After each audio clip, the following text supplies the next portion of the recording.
Episode 78 of the Marketing Life podcast. This is Taylor Timothy, your host. Today, guys, we're going to be talking about Google paid ads and basically this checklist I developed that helps people generate more leads and sales for their business through Google paid ads, makes sure that they have all the stuff set up properly, and so on and so forth.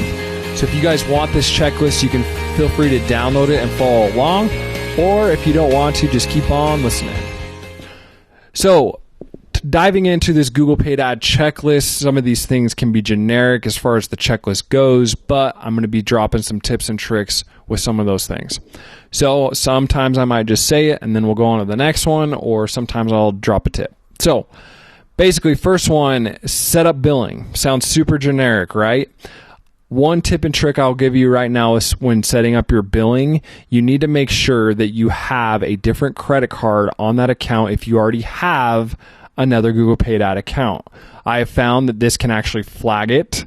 It can flag the account if you have the same credit card on two different accounts. So when you're setting up your billing, make sure that you have a different credit card. The next thing we're going to talk about is keyword research. So a lot of times with keyword research, you need to go out there and find those terms that are obviously going to generate more leads and sales for your business. So those terms are generally something like plumber near me. So someone that's Googling that, immediately they're looking for that product or service and they need it done now. So a lot of times you'll spend a lot more money on these keywords, but a lot of times they'll generate faster results for you. The next thing on the checklist says link your ad account to your Google Analytics and YouTube. So a tip and trick here is a lot of times I'll set up my Google Analytics account first with my goals already in place, and then I import them into Google paid ads. And this just keeps everything synchronized with Google Analytics and AdWords. Everything will reflect each other there.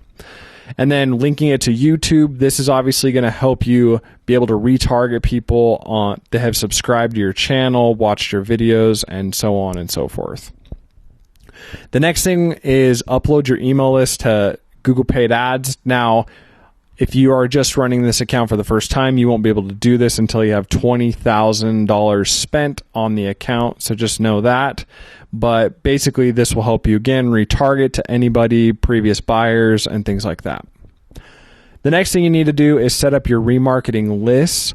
So another tip and trick here, a lot of times you can set up remarketing lists in Google Analytics and then just import them over. And again, that just speeds up the process. A lot of people actually have already built the list for you and you can just download them. And basically, they just populate real quick. So you don't have to go in and do it manually. The next thing is set up your conversion pixels on your thank you pages.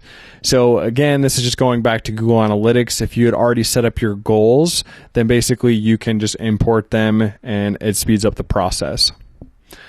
The next one is set up call tracking metrics or call tracking pixel. Basically, this is the only software I've found that will track phone calls the best. So if someone sees your Google paid ad, dials that phone number, immediately that will track it as a conversion through Google paid ads. Or if they basically come from your website and they call from your website from the ad, essentially this will track it as well. So for me, it's just been the most accurate tracking system for calls.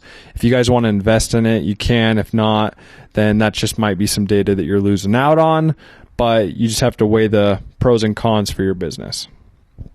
The next thing is link your Google listing to your ad campaigns.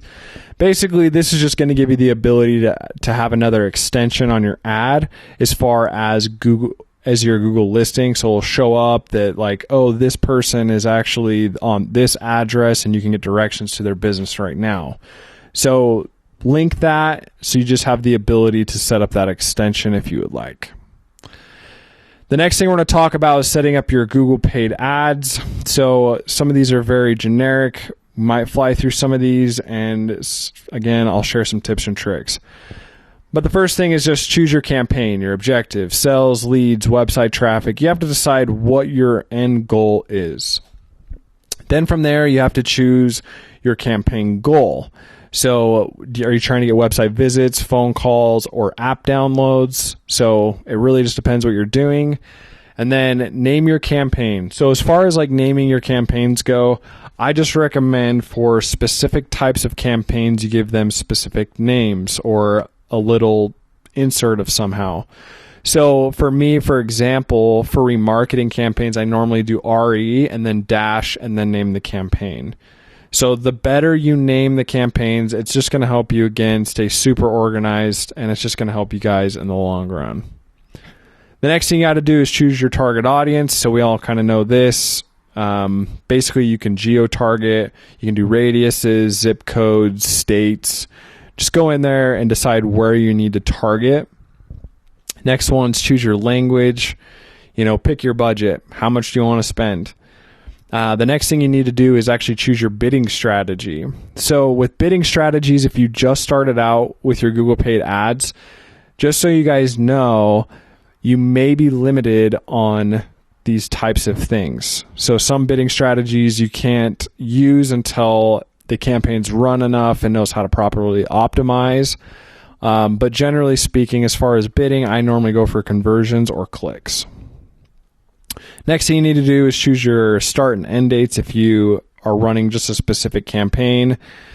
And then as far as like audience interest or remarketing, just so you guys know, if you guys decide to use audiences, interest, or remarketing, keep all these different types of audiences in different campaigns. So if you're going after a keyword, that's its own campaign. If you're doing an interest, that's its own campaign. If you're doing remarketing, that's its own campaign as well. You don't want to like overlap these. Yes, you can produce results, but it will help you know exactly which audience is working the best and keep everything organized.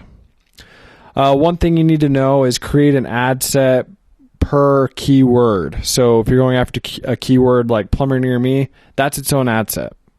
If you're going after best marketing company near me, that is your own keyword. That is its own ad set. So go in there, make sure you have more. If you don't have a lot of ad sets, then and tons of keywords, you have a problem. The next thing I always do is I create 5 ads per ad set. And this just will allow you to figure out which ad is going to work the best and how you can increase your click-through rates. So tip and trick with keywords is use exact match keywords. And if you're not getting traffic or if you're not getting conversions, you have a problem with your copy and your landing pages. But if you're not getting traffic at all, then you might need to open up a little bit your keyword to like phrase match. And then if phrase match isn't getting enough traffic, then you might need to go to a broad modifier or something like that and slowly open it up. Now, this will only happen if you're, generally speaking, this will only happen if you're being very targeted with your geos. So if you're going after a small city and doing exact match, you might not be getting the searches you're looking for. So just take that into consideration. Next thing you do is create your target audiences. So if you're doing YouTube ads, you can go in there and build your target audiences. And then one of the most important things that you're doing to your campaign all the time, potentially, is adding negative keywords. So the more negative keywords you're adding, it's going to eliminate specific searches that you do not want popping up for your campaign, and you don't want to waste your money on those types of searches. So the one thing I say in this checklist, guys, is if your account stays organized and you're very selective with your targeting, you will be successful. The next thing we're going to talk about is just Google paid ads search only campaigns. So we're going to fly through this real quick, but it's super important that you do this. So create site link extensions. You need lots of site link extensions. The more you can use, a lot of times the more real estate you take up. You need to create call out extensions. A lot of times these are really short phrases, but make sure you have them. Make sure you create a call extension so your phone number can potentially show up. inside of your ad. Create snippet extensions, create app extensions if you're doing mobile things, create message extensions, create promotion extensions, create price extensions. So these are all different extensions that you can set up with Google paid ads for the search only campaigns. And this just helps take up more real estate inside of the ads. So a lot of times people get lazy. They don't want to spend the time building these out, but in the long run, it's going to increase your click-through rate and obviously your conversion. So some general rules here with Google paid ads from what I found is use max clicks as your bid objective with call-only ads. So naturally you want to use a conversion, but from my understanding, Google paid ads isn't set up to count the call-only campaigns as conversions. So you want to focus on the people that are going to click, and then to determine if you're having success with your call-only campaigns, you have to decide, is your click-to-call ratio in a good situation? The next thing is use as much text as possible. So Google paid ads will basically say you only can have this many words or text inside of this ad. Usually it's like 35, and so make sure that you use all that text as possible. Make sure you have your keywords inside of your ads. So if you're going after a specific term, usually make sure to have that keyword in there. Use exact match as much as possible. Like I said before, exact match, then phrase match, then broad modifiers. Then use phrase match if exact match isn't getting much traffic, like I said. And then never go broad unless you have to. So broad a lot of times is just like the word marketing. Your ads are going to show up in tons of places. You're going to waste tons of money. And I promise you guys, if you go broad, you will fail. So going really broad, in my opinion, it can be very lazy, let's just say. So hopefully this helps you guys, this Google paid ad checklist. If you guys want it, like I said, it's in the description. You can go ahead and download it. Other than that, thanks for listening. Thanks guys for listening to episode 78, the Google paid ad checklist. If you guys want it, go download it. Other than that, if you guys want to learn how to generate more leads and sales with Google paid ads, go over and check out my online marketing master course where I walk you guys through all of this and show you guys how I do it and how you can implement it into your business and start getting more leads and sales. Thanks guys for listening, and peace. Peace.